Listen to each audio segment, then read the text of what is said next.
قراءة إمام نافع مدني برواية سيدنا ورش.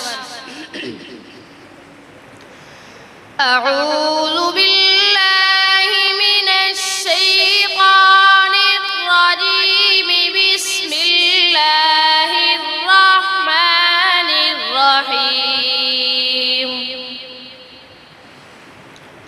وإذ قال عيسى ابن مريم يا بني إسرائيل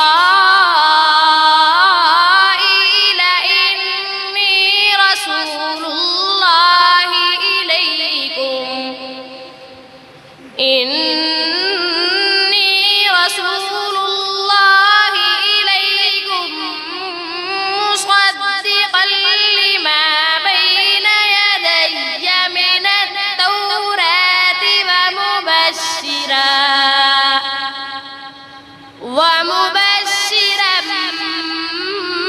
برسول يأتي من بعدي اسمه أحمد. فلما